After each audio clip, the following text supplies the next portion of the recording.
And Mike McHugh gets his 4th goal of the season. A great way to start for the Bears. McHugh from Bowdoin, Massachusetts, former University of Maine product. And he puts the Hershey Bears on top 1-0. And here's a shot right away off the ensuing faceoff. Right through. Now, the neat thing about what Proskal does, he takes it on the backhand, and that puck was rolling just a little bit. But he had enough patience and offensive ability to control the puck, wait it out. Just went awry. Andre Faust is double teamed, but gains possession in the Cape Breton zone. Hershey leads it 1-0. Faust, the shot, score! Vaclav Proskal.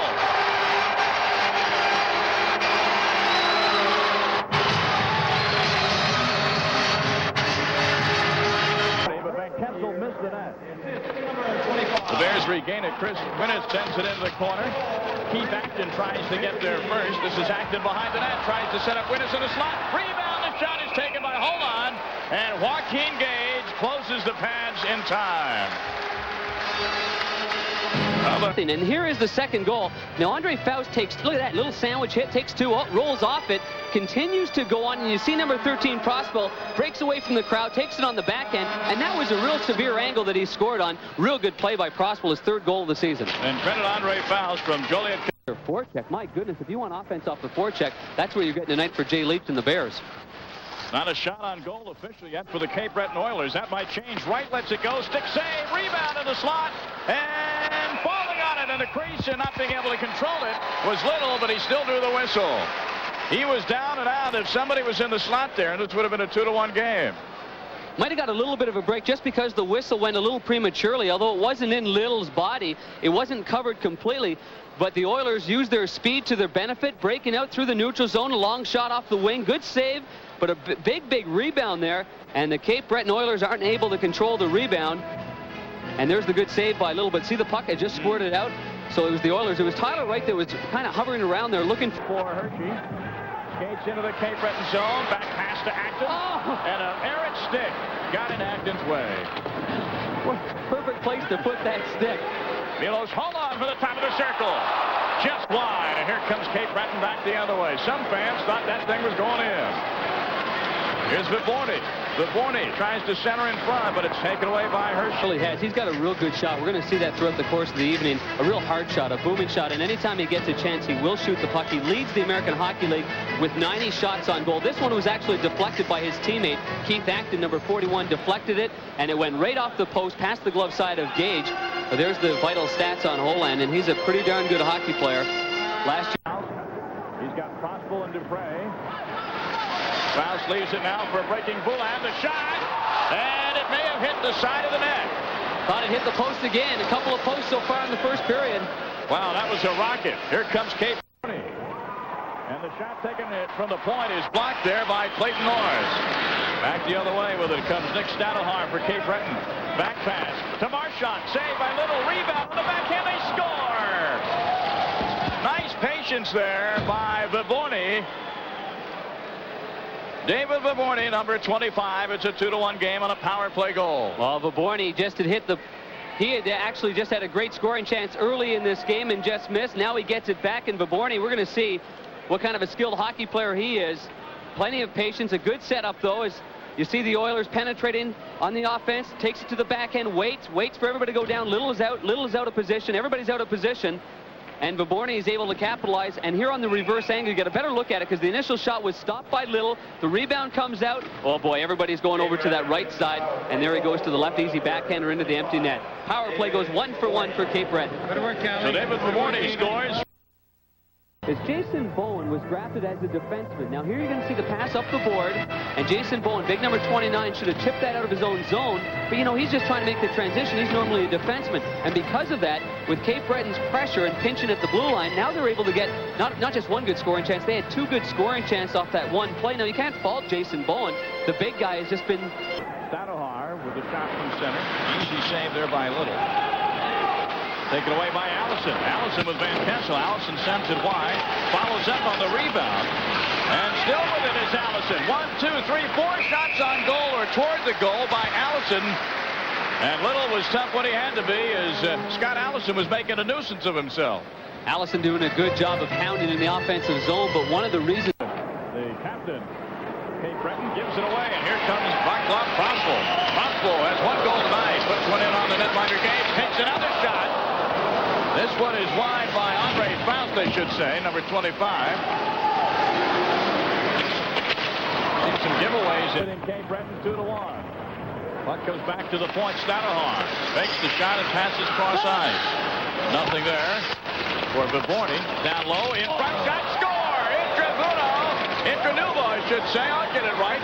Ties this game up at 2 with 6 seconds to go on the Hershey penalty. Make that 100% on the power play. And Intranuvo makes it, and he finishes. Now he finishes, takes a great one-timer, but it's all as a result of seeing the ice. And here's a terrific pass from down low, flat right along the ice, no mistake about it. And you see the goaltender Neil Little is unable to get his stick on that play. The pass comes across, and that pass is off the stick of Zawisza, Brad Zawisza, and that right on the tape. Makes no mistake, Ralph Intranuvo, and his coach said to us, Peter Mahal takes it for Hershey. Wanting one in on Joaquin Gage. Oh, and he knocked it in off his own man. Oh, my goodness. Vacula skating in front, and Gage cleared it off his own defenseman into the net. Shades of Steve Smith a few years ago with the Edmonton Oilers, when he backed one in off of then goaltender Grant Fuhr. The only difference is Joaquin Gage was just trying to pass the puck up to Dennis, who is way up on the left wing. And he's looking up, he wants to make the play, he wants to get the breakout. He doesn't see his own guy. Right off the left shin pad, bang, right into the open net, square center of the net. It doesn't get any perfect in that, right off the shin pad. Tough break for Gage. You know, he feels very responsible in this situation. He's only trying to look up ice. Minutes into the Cape Breton zone early. Tries to center instead of shoot. Maybe I would think twice about that decision. Ends up in the corner with it. Back to Milos Holan. Holan. It's Lamoureux in front. Winnis to Lamoureux through the crease. Nobody could get a stick on it. Remember, Hershey starting the second period with the remainder of their power play. Lamoureux centers out to Wilkie. Wilkie in deep. Now he'll retreat to the top of the circle. Takes the shot. Stick save. Rebound. Score!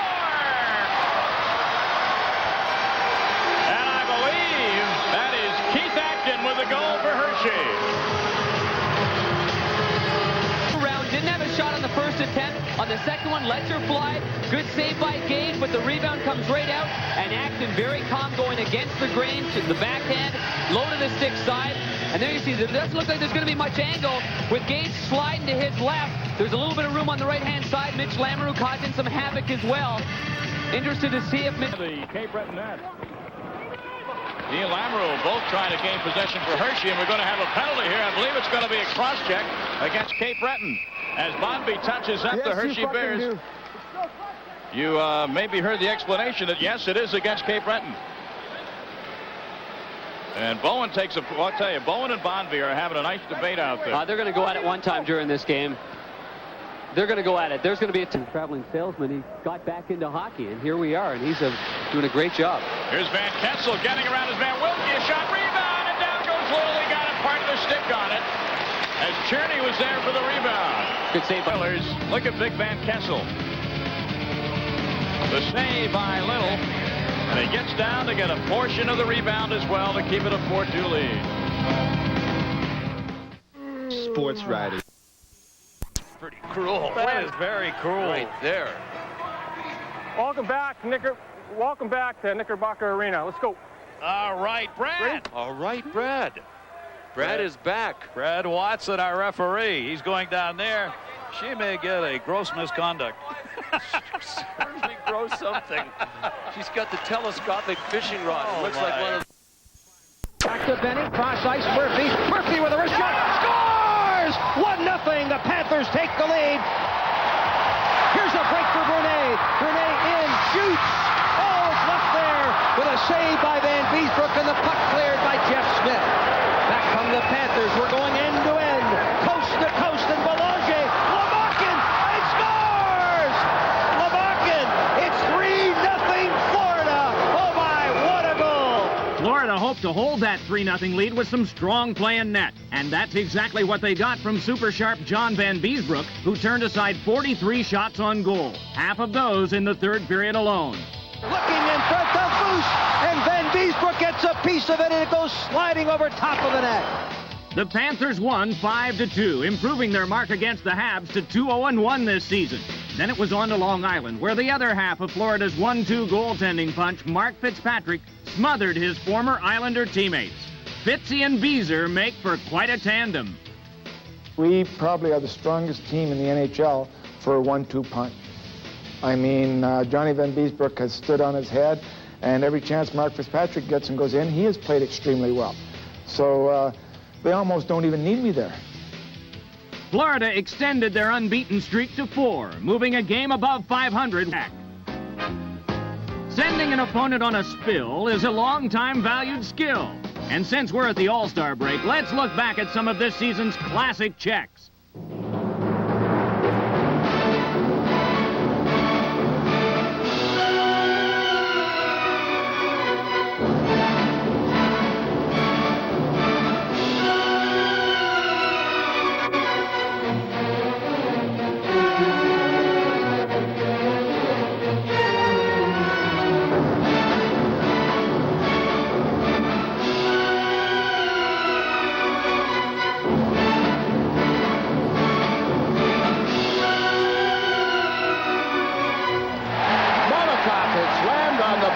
He gets hit hard. Corked him. Boom. No. Just a good, solid body check. You go down hard on your back and hit really smarts. They got to stop the play and get down there and get him real quickly. He doesn't know what's happening. Oh, man. He tried to get up and he couldn't. You can see that he's trying to get up and his legs are someplace else.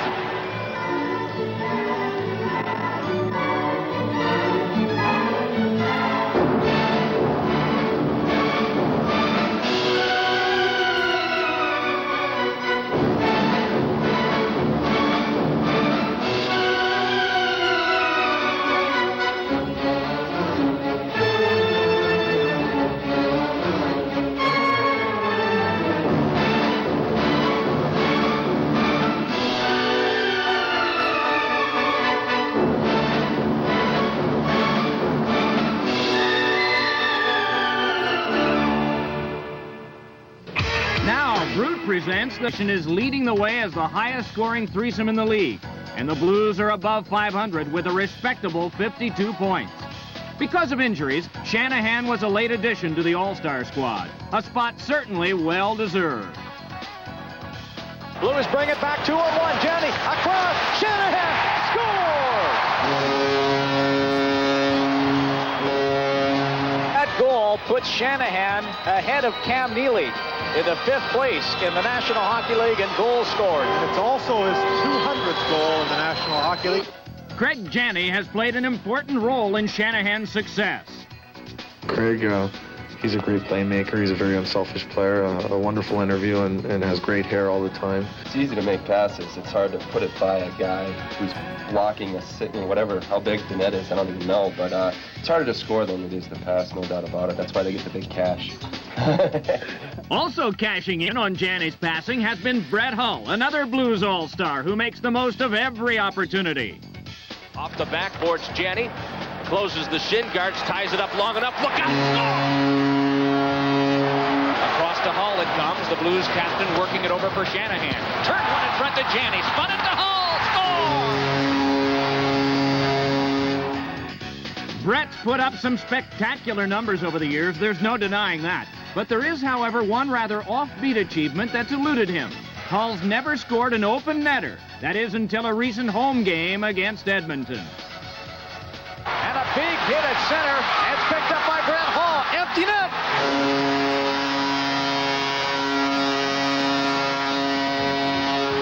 We had a little bit of a standing joke on that because people that we like to have on the ice in defensive situations with a minute to go in the past anyways have not been Brett Hull. And when we were kidding about it the other day, I asked someone if they saw the claw marks down his back as I tried to get him to come off the ice before he scored. But we have a tape of it. He's almost embarrassed after he scores it. I was just never given a chance to go out there and get him. And I've always been kind of outspoken about that. You get yourself and the team in a position to be in those leads, and never seemed to be out there to capitalize on that. And I went 380 some goals without one, so I figured, what's the sense? He's kind of embarrassed about scoring empty net goals. I guess he's a true goal scorer and doesn't want to score without a goalie in there. So it's kind of comical in a way, but it shows the kind of character he has. Things weren't quite as cute for the Blues right before the All-Star break when they dropped yet another one to the Rangers in New York. And then the very next night, St. Louis fell in Philadelphia. Eric Lindros had a hat trick, and the Flyers burst out of a scoring slump with 5 first-period goals, never looking back. There's a moose loose. Here comes Lindros. Renberg. Lindros. Score! Behind the net to Mark Recchi to Lindros. He scores! Here come the Hatches. It's Crazy H time in the Spectrum. Recchi to Lindros. 5-0. Bob Berry's club will have to wait until after the break to shake the Blues. Out of the zone, Larmer pushes it ahead. Larmer moves in on Belfour.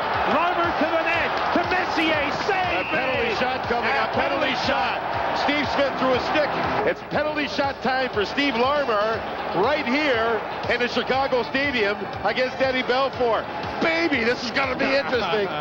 Larmer had played for the Blackhawks for some 12 seasons. Oh, the thoughts that must have gone through Steve's mind as he prepared to take that shot. What was your first thought, Steve? Not fumbling it.